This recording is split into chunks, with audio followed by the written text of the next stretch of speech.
তামিম ইকবালকে ভারতীয় দালাল বলা বিসিবি পরিচালক এম নাজমুল ইসলামের আজকের কর্মকাণ্ড দেখেছেন, তার ফেসবুক স্ট্যাটাস দেখেছেন, ফেসবুকে ভিডিও বার্তা দেখেছেন, বিভিন্ন গণমাধ্যমের সঙ্গে তার কথাবার্তা দেখেছেন, তার অধ্যত্ব দেখেছেন, তার আত্মবিশ্বাস দেখেছেন, তার তুচ্ছতাচ্ছিল্য করা দেখেছেন। যদি আপনি এটা ফলো করেন তাহলেই বুঝতে পারবেন কেন আমি গতকাল থেকেই বলে আসছি যে তার এই মন্তব্যটা শুধু তার মন্তব্য না, তাকে মাঠে নামানো হয়েছে। তামিম ইকবালকে ভারতীয় দালাল বলার মাধ্যমেই তিনি শুধুমাত্র সীমিত থাকেননি। আজকে সারাদিনে তার যে কর্মকাণ্ড সেইটা করে তিনি বুঝিয়ে দিয়েছেন যে এই কাজটা করার জন্যই তাকে মাঠে নামানো হয়েছে। আমি অন্ততপক্ষে সেটা বুঝতে পেরেছি। দেখুন, বাংলাদেশ ক্রিকেটে এখন খুবই একটা নড়বড়ে অবস্থার ভেতর দিয়ে আমরা যাচ্ছি। আমাদের ক্রিকেটটা কোন ডিরেকশনে যাবে আমরা সেটা জানি না। এরকম একটা পরিস্থিতিতে মুস্তাফিজুর রহমানকে আইপিএল থেকে যেভাবে বাদ দেওয়া হয়েছে, অন্যায়ভাবে বাদ দিয়েছে, ভারতীয় ক্রিকেট বোর্ড বাদ দিয়েছে, এবং সেইটার যেই প্রতিক্রিয়া বাংলাদেশ দেখিয়েছে, ভারতের মাটিতে আমরা খেলতে যাবই না, আমার শুরু থেকেই এই ইন্টেনশনটা নিয়ে সন্দেহের জায়গা ছিল। এবং একের পর এক যেই ঘটনা প্রবাহ ঘটে যাচ্ছে সেই সন্দেহটা আরো জোরদার হচ্ছে।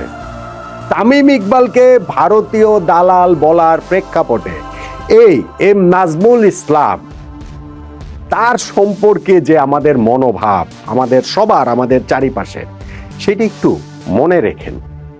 আমি বলছি যে এটা একটা টেস্ট কেস। আমি চাই না আমাদেরকে কখনো আর এই গত একদিন, 2 দিন, 3 দিন যেই সময়টার ভেতর দিয়ে আমরা যাচ্ছি, আমাদের ক্রিকেটকে এই সময়টাতে ফিরতে হোক। কিন্তু আমার আশঙ্কার জায়গা, যদি বাংলাদেশ ক্রিকেটটা ওই রকম ধ্বংস হয়ে যায় তাহলে এই কয়েকদিনে আমাদের ফিরতে হবে। তখন আপনারা মিলিয়ে নিতে পারবেন যে কারা ক্রিকেটের জন্য কাজ করেছে, তারা ক্রিকেটের স্বার্থে কাজ করেছে, কারা নিজেদের স্বার্থে ক্রিকেটটা ধ্বংস করার জন্য কাজ করেছে। আপনারা তখন এটাও মিলিয়ে নিতে পারবেন যে কারা এখানে আবেগের ফাঁদে পড়ে এইরকম কর্মকাণ্ড করেছেন এবং কারা ইন্টেনশনালি এরকম কাজগুলো করেছেন।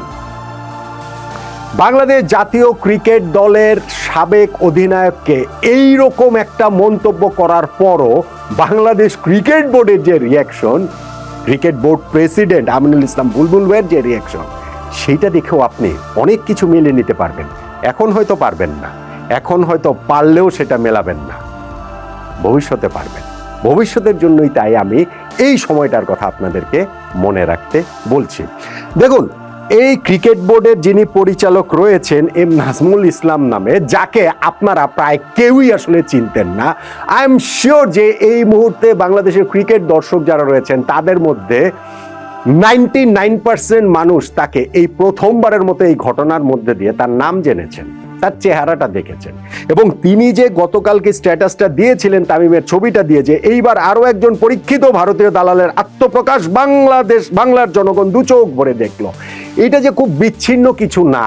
এইটা দিয়ে যে আসলে তিনি একটা জাস্ট নিজের কথাটাই শুধু বলেননি, বরং তিনি এইটা যে আরো অনেকের হয়ে এই কথাটা বলেছেন, বাংলাদেশের ক্রিকেটারদের আন্ডারমাইন করার অংশ, বাংলাদেশ ক্রিকেট ধ্বংস করার অংশ হিসাবে, সেই কথাটা তো আমি টাইম এন্ড এগেন বলেই যাচ্ছি। এরকম স্ট্যাটাস দেওয়ার পর আজকে সারা দিনে তার অবস্থানের কি কোনো পরিবর্তন হয়েছে? আজকে বরং তিনি আরো একটি স্ট্যাটাস দিয়েছেন, সেটা আমি আগের ইস্যুতে বলেছি বিস্তারিত, সেখানটাতে না গেলাম। এইখানটাতে উনি এমন একটা কথা বলেছেন যে দেশের জনগণের সেন্টিমেন্টের বাইরে গিয়ে ভারতীয়দের হয়ে ব্যাট করছেন আন্তর্জাতিক ক্রিকেটে বাংলাদেশের জার্সিতে 15,000 রান করা এক লেজেন্ডারি ক্রিকেটার। তামিম ইকবালকে তিনি ভারতীয় দালাল বলেছেন, তামিম ইকবাল ভারতের হয়ে ব্যাট করছেন সেই কথাটা বলেছেন। এবং আজকে সারা দিনে তার যে ওই বিভিন্ন রিয়াকশন, সেই জায়গাগুলো যদি আপনি খেয়াল করেন, এই ফেসবুকে শুধু একটা স্ট্যাটাসই তিনি দেন। এই এম নাজমুল ইসলাম তিনি ফেসবুকে একটা নিজের অ্যাকাউন্টটাতে একটা ভিডিও বার্তাটাও দিয়েছেন, এবং সেই ভিডিও বার্তাতে তিনি যেই কথাগুলো বলেছেন সেইটা তার এই কথাগুলো, এই স্ট্যাটাসগুলোকেই আসলে তিনি স্ট্যান্ড করছেন। তিনি বলছেন, এবং আমি ওই কি বলা চলে বিভিন্ন মিডিয়াতেও যে তিনি বক্তব্য দিয়েছেন, তার কোট ছাপা হয়েছে, প্রতিক্রিয়া জানিয়েছেন, সেইখানটাতেও তিনি কিসব কথাবার্তা, ঔদ্ধত্য মাখা কথা বলছেন তিনি খেয়াল করে দেখেন। তিনি বলছেন যে দালাল শব্দটা বাংলা বলে সেইটা শুনতে খারাপ লেগেছে, ইংরেজিতে এজেন্ট বললে মনে হয় ভালো হতো। তামিমকে এইভাবে হিউমিলেট করছেন এবং তিনি তার ওই অবস্থানটাতে স্ট্যান্ড করছেন, বাংলাদেশের এই মানে বাংলা ভাষায় বলার কারণে মানে তুচ্ছ তাচ্ছিল্যের মাত্রার জায়গাটা আসলে দেখেন। তিনি বলছেন যে আমিও বাংলাদেশের দালাল, কিন্তু কেউ কেউ এরকম ইস্যুতে অন্য দেশের হয়ে কাজ করছে। এরকম অ্যাকুইজিশন জাতীয় দলের একজন ক্রিকেটারকে দিচ্ছেন এবং আমাদের ক্রিকেট বোর্ড সেই জায়গাটাতে চুপচাপ বসে আছে। তিনি ওই আরো একটা জায়গায় আমি দেখছিলাম, এই এম নাজমুল ইসলাম তিনি বলেছেন যে এটা ভারতীয় প্রোপাগান্ডা, বাংলাদেশ ক্রিকেটের যে আইসিসি থেকে এই বিপুল পরিমাণ অর্থ তারা পায়। তামিম যেই কথাটা বলেছেন যে আমাদের ক্রিকেট পরিচালনার 90 থেকে 95% টাকা এই আইসিসি থেকে আসে। আমিনুল ইসলাম বুলবুল ভাই তো আজকে একটা ইন্টারভিউ দিয়েছেন এখন টিভিতে, সেখানে তো বুলবুল ভাই বলেছেন যে 60% টাকা আসে আইসিসি থেকে বাংলাদেশে। তাহলে বুলবুল ভাই কাদের হয়ে কাজ করছেন? বুলবুল ভাই কি ভারতীয় প্রোপাগান্ডার অংশ হিসেবে কাজ করছেন? এটা কি এম নাজমুল ইসলাম সাহেব আপনি বলবেন এই কথাটা? এই বাস্তবতাটা বুলবুল ভাই তো কোনো হার্ড ফ্যাক্ট বলেন নাই, তিনি একটা ধারণা দিয়েছেন।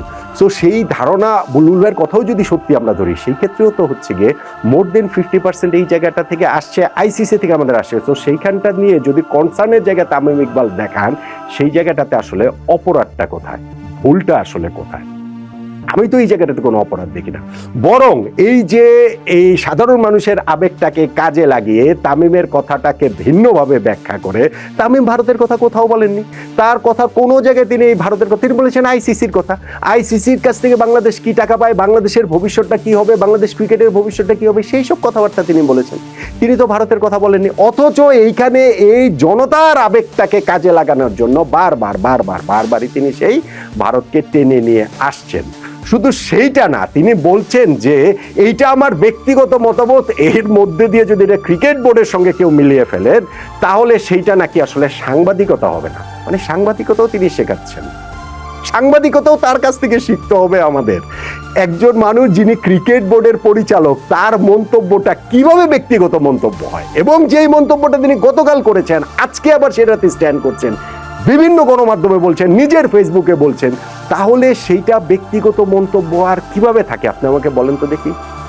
এই এম নাজমুল ইসলাম তিনি বলছেন তামিম পুরো দেশের বিপক্ষে গিয়ে কাজ করছে। ভাই, পুরো দেশের বিপক্ষে গিয়ে যে কাজ করছে তামিম ইকবাল, তাহলে আজকে যে বাংলাদেশ ক্রিকেট সংশ্লিষ্ট এত জন ক্রিকেটারদের সংগঠন কোয়াপ, তারা যে প্রতিক্রিয়াটা দেখালো সেটা কি?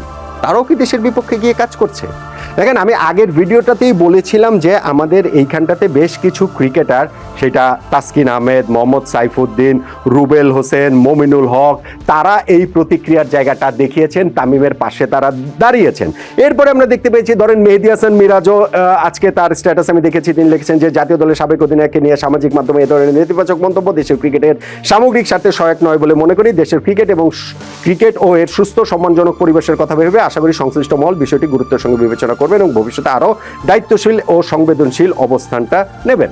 নাজমুল হোসেন শান্ত তিনি তার ফেসবুক স্ট্যাটাসে লিখেছেন, আমি বাংলাদেশ জাতীয় দলের একজন খেলোয়াড় এবং গর্বিত বাংলাদেশি। ক্রিকেট বোর্ডের দায়িত্বশীলরা আমাদের অভিভাবক, তাদের কাছ থেকে আমরা সবসময় অভিভাবক আচরণ ও ইতিবাচক দিক নির্দেশনা প্রত্যাশাটা করি। এবং তিনি এই নাজমুল হোসেন শান্ত আজকে সিলেটে যে বিপিএল এর ম্যাচ হয়েছে তারপরে তিনি প্রেস কনফারেন্সে মিডিয়ার মুখোমুখি হয়ে বলেছেন যে তামিমকে নিয়ে যে মন্তব্যটা করা হয়েছে, এই যে তামিমকে ভারতের দালাল বলেছেন ক্রিকেট বোর্ডের পরিচালক, সেইটা ধরে তিনি বলেছেন খুবই দুঃখজনক মন্তব্য, কারণ আমরা এমন মন্তব্য করে ফেললাম এমন একজন ক্রিকেটার সম্পর্কে যিনি সাবেক অধিনায়ক এবং বাংলাদেশের সবচেয়ে সফল ক্রিকেটারদের একজন, যাকে দেখে আমরা বড় হয়েছি। এটা খুবই দুঃখজনক। এটা যে কোনো ক্রিকেটার হতে পারে, সাবেক অধিনায়ক বা একজন সাধারণ ক্রিকেটার সফল হতে পারেন, নাও হতে পারেন, কিন্তু দিন শেষে একজন ক্রিকেটার সবসময় আশা করে সম্মানটুকু, আমরা সবাই এই জিনিসটাই আশা করি যে ওই সম্মানে